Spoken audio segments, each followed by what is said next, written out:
Good afternoon and welcome to my kitchen.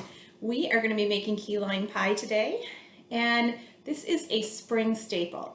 It's tart, it's sweet, it's creamy, it's all the things you want a great pie to be. Beautiful dessert for the springtime. Goes with a ton of different foods. Awesome. Let's get started. So first we're going to make the crust. Now you can buy a crust, but graham cracker crusts are so easy to make and they are fast and a lot tastier than what you get at the grocery store already made for you. So first thing you're going to do is get your food processor ready, or a blender, something that can grind up the graham crackers to make them nice and small, make them nice and even. You can, if without this, not a big deal, put all your graham crackers into a Ziploc and then mash the heck out of it. Kind of fun, kind of works out a lot of those stresses that you might be feeling these days. But in the meantime, let's just get started with the blender. So I need 1.5 cups, and I know from experience, just because I've done this so often, that it takes 1.5 of these packets to make 1.5 cups. So one of these packets makes about 1 cup of graham cracker crumbs. So I can just put all of those graham crackers in. Luckily, I cleaned my counter and stuff before we got started. Always make sure you start with a clean work surface and then clean as you go. Great rule of thumb. Makes everybody happier and your job's a lot easier at the end. Okay, so we're gonna make a big noise here. And the beep you just heard, that's my oven preheating to 375 degrees. That's what I need for my crust. And I'm gonna go ahead and crumble all of this up.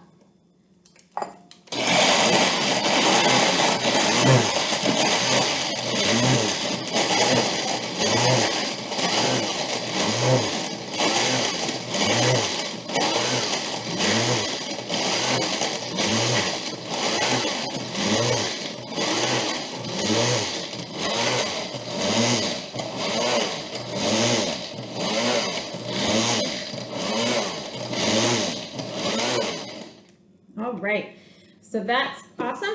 One thing you really absolutely have to be careful with when you use a blender or a food processor is it does have those blades on the inside. They're super, super sharp, and you really don't want to cut yourself. So make sure you're always using your top, and it's always fitted correctly, and it's seated correctly into the base so that nobody gets hurt, okay? And obviously, because of that, I'm not going to jam my fingers down in here. I'm going to just go ahead and pour it directly into here.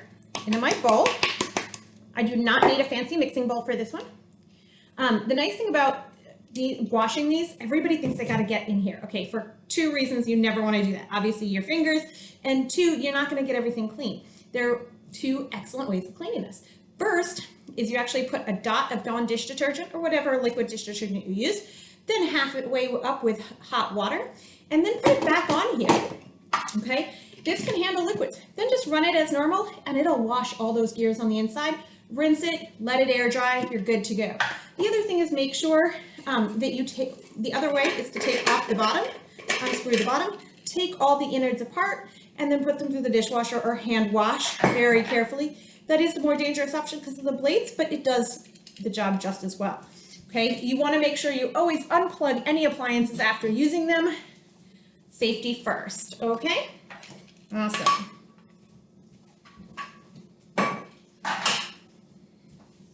No longer need my food processor. I can get it out of the way.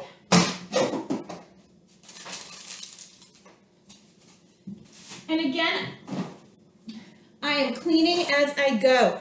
I don't ever need, very, very rarely do I need a whole piece of paper towel for a quick cleanup. 1/2 of a paper towel will do just fine. I want to just wipe up any crumbs I get, throw those in the trash. That way I don't have to sweep the floor nearly as hard at the end. Okay? I need 6 tablespoons of butter. We've talked about cutting butter and how to measure butter. I have seen people try to do tablespoons and use a big tablespoon and scoop out. Well, unless you have a tub of butter, that's silly. There's little lines on the edge of on the paper that wraps your butter. Just go ahead and cut along those lines. You'll find out each one is about a tablespoon. It's a lot easier. Did need to melt that, so I put it in the microwave on about half temp so that it would melt all the way without getting exploding. So I've got my 6 tablespoons of butter, and I'm just going to pour that in there. And then I need about 1/3 cup of sugar. Use my dry measuring scoop. Make sure it's level on the top. Pour it in. Adds a little extra sweetness. This is a very tart cake because of all the nuts, so you want to make sure that you use your correct tools and you get a nice sweetness to it as well. And now I'm just going to mix it up. It looks like dry sand at the moment, and what I want it to look like is wet sand. Okay, and that butter is actually going to be the moisture that's going to hold this all together.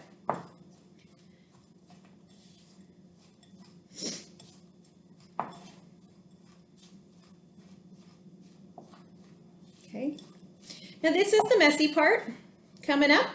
Not to worry though, there is a method that doesn't make quite as much of a mess and get your fingers all sticky, and that's to use parchment paper for this next step. You can use the parchment paper as a press to press your pie into its round. So traditionally this one is for pumpkin pie, my husband's favorite, but so I bought him a special one with the recipe on it. But I use this for all sorts of pies. It's great. I like using the ceramic or the glass pie plates better for a couple of reasons. One, wash it, good to go again. Not disposable, better for the environment. Two, they tend to stand up better. I've had these for years. I have another glass one as well, a Pyrex. They last forever, really a lot of fun. And I don't have to keep buying new ones, so very cost effective. I'm going to use my pan cooking spray. This is the baking spray, so this has the aerosolized flour in it. That just makes my cleanup easier. That's really all this is. It's not actually going to give anything flavor. It's not going to change anything, but makes the pie come out of here very easily when I go to eat it. Key lime pie, you don't want to work with. Just makes life a lot easier. Love an easy cleanup. All right, so I'm going to put my... And I just need a light coating of that. I'll put my crumbs mixture into my pie plate. And then I'm going to smush. And I'm using the rubber scraper to get the smushing started. But I did wash my hands. I could take some parchment paper, as I said before, and use that to smush this down as well. The nice thing about that is then you keep your fingers a little bit cleaner. But if you've been washing your hands, not really a problem, and you want to just mush it up the sides as well. So think of it as like playing with sand at the beach. You want to make sure also that you keep it as even as possible so that the crust cooks evenly and you don't have burned parts and then parts that aren't cooked all the way through. Okay. Now, if you're making a crust from scratch with just flour, not with a cookie or a cracker, you will have to put a pie weight in here. There's ceramic weights that you can buy, or you can just use some dry beans if you have dry beans or dry lentils, and you pour them in, then bake it. And what those beans or lentils do is they keep it from rising. But because we used a pre-made cracker, a graham cracker, or if we did it with an Oreo crust for an Oreo cake, you wouldn't need to put those in there because that flour has already risen. And now it's not going to rise a second time because it's already been cooked once. So that not a problem with that, okay? But because if you're making one from scratch with flour as your base rather than a pre-made cookie, it will rise, and you want your pie crust as flat as possible so that it fills this. Now this is going to go in the oven for 7 minutes at 375, and that's it. It'll come out. We'll let it cool for about half an hour, and while that's happening, I will show you how to make the filling, okay? We'll see you in a little bit. Welcome back. All right, so our pie crust is out of the oven, ready to go. Yum. That's just like a giant graham cracker cookie ready for some s'mores. All right, so the next thing we're gonna do is the filling. We are gonna use our stand mixer today, and we're gonna use the whisk attachment. The wire whisk attachment is good for a couple of reasons. What whisking does is add air. When you add air into the mixture, any mixture, it's adding lightness, it's adding texture, it's adding that creamy lightness that you expect of a whipped cream or a custard, and that's what you're looking for. So that's why we're going to use this. back when we first started using a stand mixer in class, we used to ask, well, Ms. Ross, if we can't go above 4 on our dial, and we don't need to, why does it have all the way up to 10? And that's a really good question. Well, the reason is for things like this. It's for whisking, because you want that intense speed to really whisk it in and get that air and frothiness and lightness that you want of a custard or a whipped cream. Okay, so first we're going to put in our sweetened condensed milk, and that is exactly what it says. It is milk that they have taken and added sugar to, and then they boil it down, simmer it very, very slowly, the low temperature, and all of the steam that rises up is water that is evaporating off and leaving a very thick, viscous syrup. Okay, it's really good. It's used in a lot of south of the border cooking, like tres leches cakes, and some people just drink it. It's really yummy. You can use it to make caramel, things like that. It's really quite tasty. So what we're going to do is we're going to use our rubber scraper, and we're going to make sure we get all of it out of the can, because we want all of that. And because this has the cream, the milk, and the sugar already in it, we don't need to add any of that. Okay, and because it's already been boiled down, this pie actually cooks very, very quickly. Okay, it only takes 10 minutes in the oven. That's it, 350 degrees for 10 minutes. So actually the crust takes longer than the pie itself.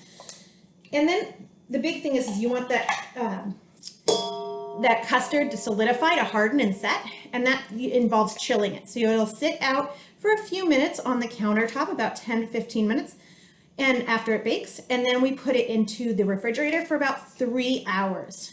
And you really want to let it set up for at least 3 hours. You can go longer than that, 24, 48 hours is totally fine, so you can make this ahead, but you don't need to. It just needs to sit for about 3. And what that's doing is chilling that custard all the way through and getting that nice thick texture that you want. All right, so there is my sweetened condensed milk. Now I need my sour cream, and we're going to use a light sour cream. Sour cream is not going to add so much of a flavor as it adds like a lightness and a joy to it. It kind of offsets the sourness of this, offsets the tart of the lime and the sweetness of the sweetened condensed milk. And I need half a cup of this. And I can use my 1/4 cup twice, and I can just scoop it out.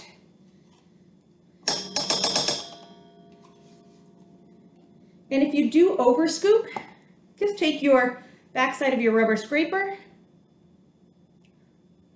and then make sure that you scrape all the insides out, because you want to make sure you get all of that in there that you just measured. Otherwise, it's not a correct measurement. And that's with baking, you need to always make sure you have your correct measurements. I know you guys make fun of me because when I cook, when I'm making like dinners and stuff, I'm not always exactly like, oh, I'll put in a little bit more. It's okay. But when baking, you can't do that. It's science, it's not art. And so it's really, really important that you make sure your measurements are correct. And then we need the lime part. Can't have a key lime pie without lime. So first thing we're gonna do is zest some of our limes. We need the zest of 4 small limes, 4 key limes, or 2 great big limes if you're using regular limes. Zest is just the green part, just the outside. When you use a zester or a grater, and you rub it down, you'll notice that underneath it's white. That white is the rind itself, and that's quite bitter and not very tasty. So you want to make sure you avoid that part. You just go down to that part, but don't grind off that part, okay? Make sure you wash your limes ahead of time so that when you do this, it's clean. You can use a zester or you can use a small grater.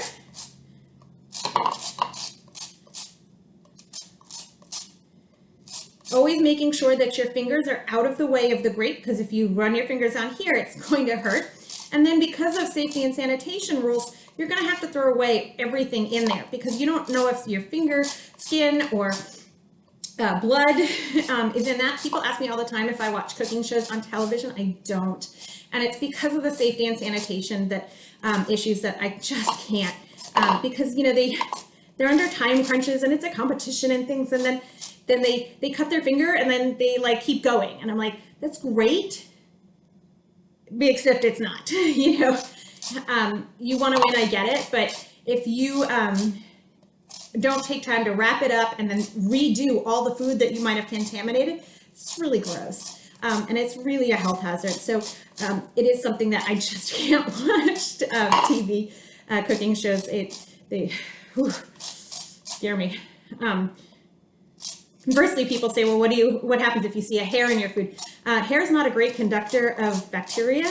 So I'm actually don't usually worry too much about that. I just move it out of the way. It's the stuff you can't see that's actually a lot scarier than the stuff you can in food, which is kind of backwards. But so, all right, so there's that.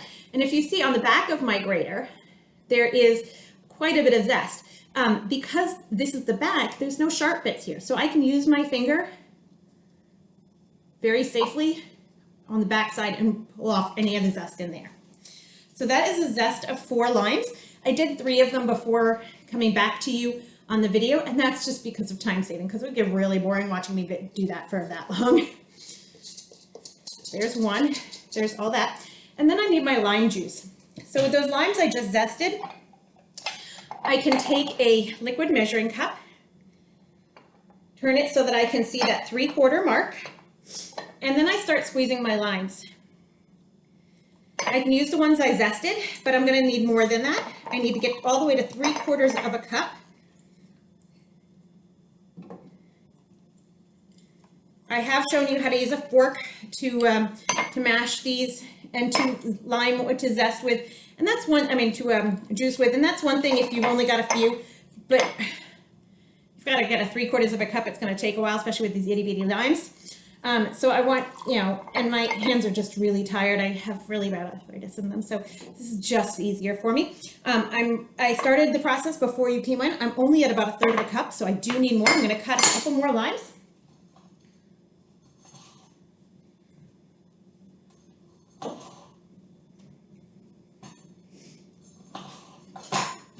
And I'm just going to keep squeezing until I get to that 3/4 cup mark.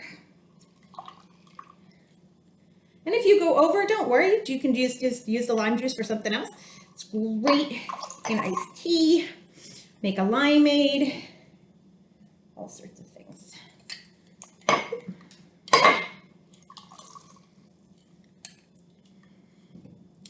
The lime rinds that are left over after the juicing, you can actually save those. If you've got a compost heap, you can put them in your composter. If you have dish disposal, dish drain, in your sink, you can put these down there, run hot water, and then grind them up. And what you're going to get is a really fresh smelling drain, and the acid from the limes will actually help to break up some of the goo and stuff that gets caught in there. I need maybe one more lime. One more, that's good. Almost there.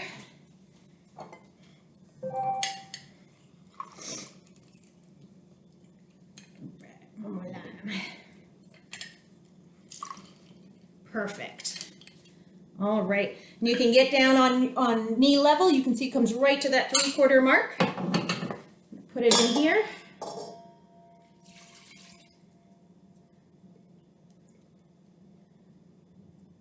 All right. I'm going to put my whisk attachment on, close down my mixer. It does have a shield here just to help keep anything from splashing out. I still usually put my hand sort of over it or a towel over it just to prevent anything, especially when you're first starting it up. And you also start very slowly. Notice how I'm moving it up just a little at a time.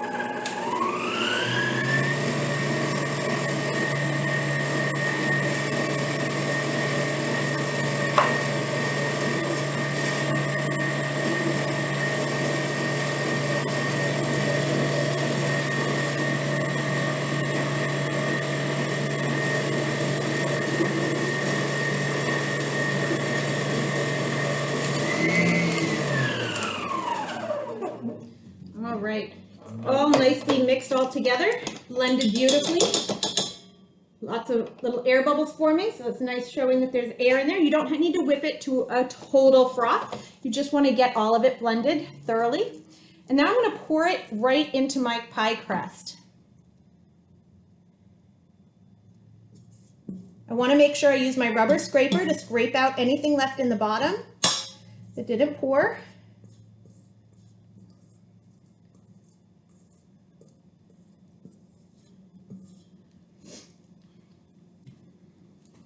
And my key lime pie is ready to go in the oven. You don't have to worry about anything being raw in here as far as something that's going to get you sick, because there's no raw egg in here. There's nothing raw flour, things that are dangerous. So what I'm going to do, put it back in the oven at 350 degrees for about 10 minutes.